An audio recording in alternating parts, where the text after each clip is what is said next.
Vialle versus Degan, 15 points difference, dude. Both Vialle and Deegs did well this weekend, and Yep.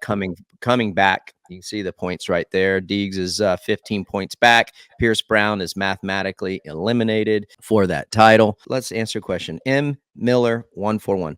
What would be your mindset going into the final showdown if you were Deegan Vialle? You want to take Deeg or you want me to take Deeg? You pick. You take one. I'll take one. Yeah, I'll take Deegs because it's the first one on the list there. Okay. What's your mindset if you're him, dude? Well, number one, you have to win. What I saw this weekend was a great performance out of both. I'm very impressed with obviously, Tom fighting off. I mean, they basically rode that main event coming through the pack together, and there was a lot of times where Deegan was very close, and also Tom would put a lap or a rider in between them. I think it happened 3 or 4 times, and Deegan was able to rebound and make that pass and then close the gap up again. So I'm not saying he was quicker. I think that as Tom was facing riders in front of him, Deegan would pass the rider in between him and Tom, and then he would close that gap before Tom would get past the rider in front of him. But he's got to win out. 15 points is quite a spread, and essentially he's got to hope for something non-traditional, a crash, a big mistake from Tom to get back in this fight. I'm not saying he's out of it, but 15 points is a lot of points to make up if both of these riders continue riding well.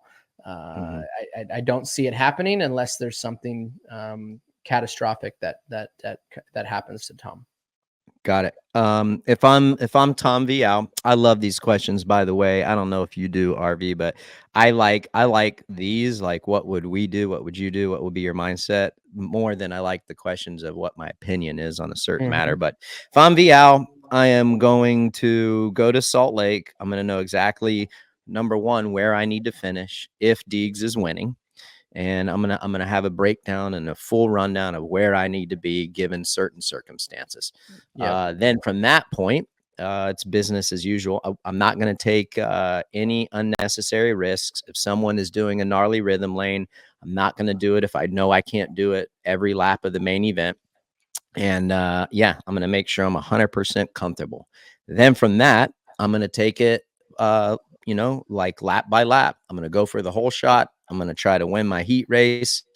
And if Deegs is around me there, I'm going to give him plenty of room. I'm going to have to play a little defense. I'm not going to put myself in a position where he can get at me because Deegs is probably going to have to do something in order, for him to have a legit shot to win. So I'm going to do that. I'm going to be super mindful of my surroundings.